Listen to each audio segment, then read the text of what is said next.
All offseason, we have been focused on what elite wide receiver can the Kansas City Chiefs add to this offense. But what if we are looking at the wrong position? And what if we already have that playmaker on the team? Today, we will be focusing on the tight end position and also discussing if Jody Fortson or Noah Gray can take a huge leap in 2023.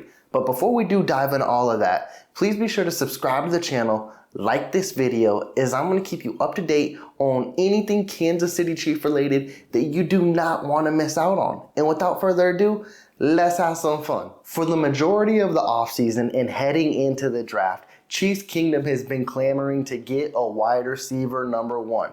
And hey, I've been a part of that because it would just be fun to see Patrick Mahomes paired with an elite wide receiver. But now, I think it's time to adjust our thinking a little bit. And I think we need to focus on what Coach Reid and this offense did last year, because when coming into the 2023 season, they lost Tyreek Hill. And everyone was speculating and assuming that this offense was going to take a step back. Patrick Mahomes wasn't going to be that MVP quarterback. Travis Kelce, he's going to continue to get double teamed and triple teamed because he's the only receiving threat on this team. And then they end up holding a Lombardi. So what I want to focus in on is Andy Reid and his creative genius. Maybe he will continue to re-innovate this offense in ways that no one can expect. And we keep zoning in on the wide receiver position. But let's knock that out of our heads, because coming into this draft and what the Kansas City Chiefs have on this roster is depth in the tight end room, and there is talent in this draft as well. So what we're going to do right now is we're going to focus on these backup guys, because we already know Travis Kelce, he's a stud. Shannon Sharp already discussed this. He will probably be the greatest of all time. That is solidified. But we will focus in on Jody Fortson and Noah Gray. And if that just doesn't happen to pan out, let's zone in on this draft, and I will key in on two tight ends that the Kansas City Chiefs might just take in the first round.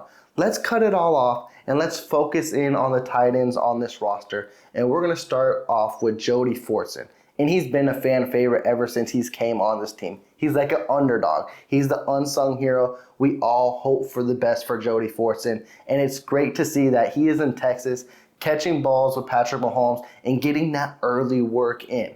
And no joke, I will still continue to praise Jody Fortson, because year in and year out, you see the potential on this dude. Former basketball player. He's got that untapped talent that just feels like it's ready to burst anytime. Unfortunately, injuries have kind of plagued every single season. Last year, he was dealing with inconsistent injuries and also coming off of a torn Achilles, which took away the prior season completely. And before he was hurt, it just seemed like he was so close to being unleashed. He had a game against the Washington Commanders, or the football team, whatever they were calling themselves at the time, where he caught a beautiful pass. And you could just see, oh, he might be a threat. And it might have been something Coach Reid was going to show us early and often, to where, hey, Tyreek Hill is gone. Maybe I can work with these trip set tight ends, these double tight ends moving forward, and no one will know what hits them. And then, unfortunately, Jody Fortson got hurt, and it just got kind of dim, kind of quiet. And they moved forward, they did what they had to do, and they were progressing. And now I got to correct myself, because in that season, I think they did have Tyreek Hill. I went too far back, but we saw what kind of potential Jody Fortson did have. And then coming into this year, it's kind of hard to say, because when you come off an Achilles, they say it usually takes 2 years, because that is a major injury. That's why we didn't see the same old Jody Fortson. But now you see him practicing with Patrick Mahomes. You see him trying to be the Jody Fortson who he was a couple years ago. And if he can get back to that and get back to that raw talent on the field and master this playbook, he might have an expanded role on this offense. I still hold faith for Jody Fortson, because I feel like he can be a key contributor on this offense. But he's not the only tight end I'm going to focus on, because Noah Gray as well. I feel like he was such an unsung hero last year. He had some critical plays last year where a lot of people aren't going to realize, including the Tennessee Titan game, where he made a clutch catch in overtime to help get them in field goal range and seal a win. But let's ignore that, because that was huge. But from week 8 to the end of the season, every pass that was thrown to him, he never dropped a ball. that is showing growth. It is showing consistency. And maybe Noah Gray can be a solid tight end number 2. Honestly, I was kind of head over heels for Jody Fortson. I never even really focused on Noah Gray. I thought Jody Fortson was going to be that clear-cut tight end number 2, and then injuries kind of derailed everything like I mentioned. And then Noah Gray stepped up and showed he's got very, very great potential in the NFL, and he might be a solid tight end number 2. The thing that gets me with this and what we need to see moving into 2023, if the Kansas City Chiefs are going to focus on these 2 guys or solidify one as tight end number 2 moving forward, they're going to need that expanded role, which is what I would love to see. I would love to see Jody Fortson with more playing time or Noah Gray with more playing time and see what they are really about. Because you'll have a lot of Chiefs Kingdom mentioning, is their skill set to that talent to where they can take it to the next level, where they can be a consistent producer week in and week out and be someone where the defenses have to game plan against. We don't know yet because they haven't been put in that position.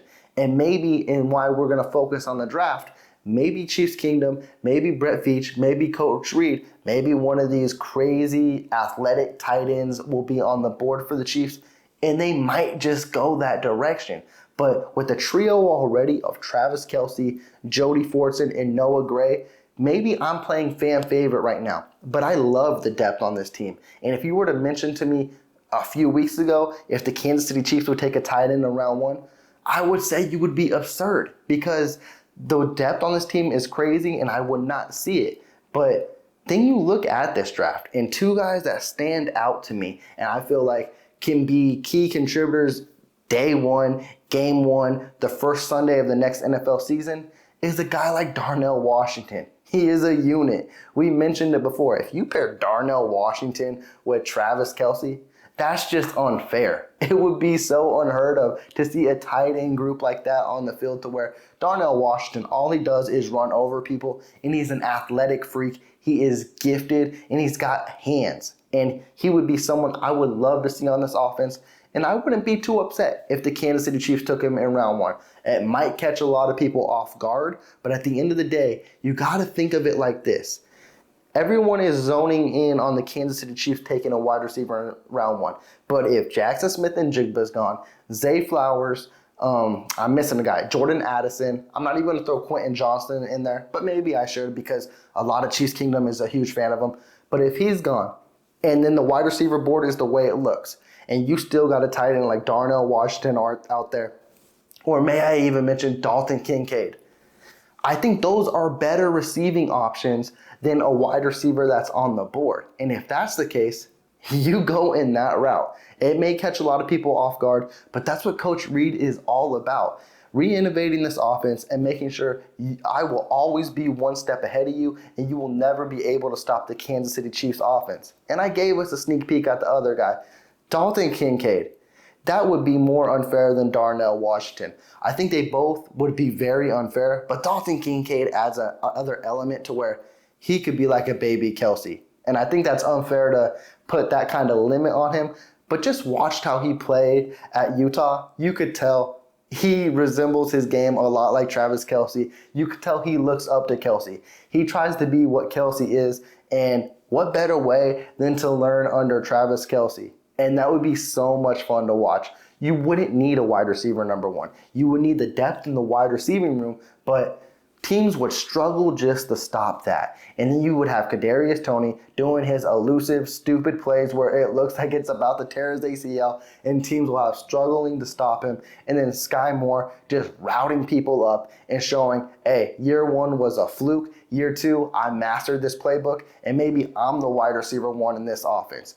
This offense can look completely different than last year, but that should not scare Chiefs Kingdom whatsoever because it looked completely different than the year before when we lost one of the best wide receivers in the league, the Cheetah, and everyone thought we were going to take a step back. We holding up the Lombardi. I think they can do it again, and I think they can renovate. They can look renewed, and if it's adding more tight ends on this roster, surprising to say, I'm all for it at this point. I think it would be fun. I think it would be surprising at pick 31 if the Chiefs decide to take a Dalton Kincaid or a Darnell Washington. It would shock the league, and I'm all for surprises. If Brett Veach thinks it's good, if Coach Reed thinks it's good, and they know how to master this offense, who am I to question it? I'm excited to see what the Kansas City Chiefs do in 2023, and I'm excited to see what this offense looks like moving forward. I just think we need to relax on wide receivers. We're not going to get that elite guy that everyone wants, like a DeAndre Hopkins and things like that. We will add depth, so you can calm down there for a little Chiefs Kingdom. But if you add another tight end with a potential to be elite like Darnell Washington or Dalton Kincaid, or if Jody Fortson or Noah Gray take a leap next year, this offense will be even scarier than it was last year. But before we do close this video off, I gotta leave the question. I had two topics of conversation. Do you think the Kansas City Chiefs should stick with the depth they have right now with Jody Fortson or Noah Gray? Or do you think they can easily improve it and draft a guy like Dalton Kincaid or Darnell Washington? You let me know how you feel. I'm kind of split on this because it's fan favorites. I love the dude. I see the potential they have in Jody Fortson and in Noah Gray. But man, it is hard to look away from a guy like Dalton Kincaid, and he would be amazing in this offense. So let's discuss it in the comments down below. But before we do, please be sure you subscribe to the channel. If you did like this video, please leave that big thumbs up. Y'all take care. Peace.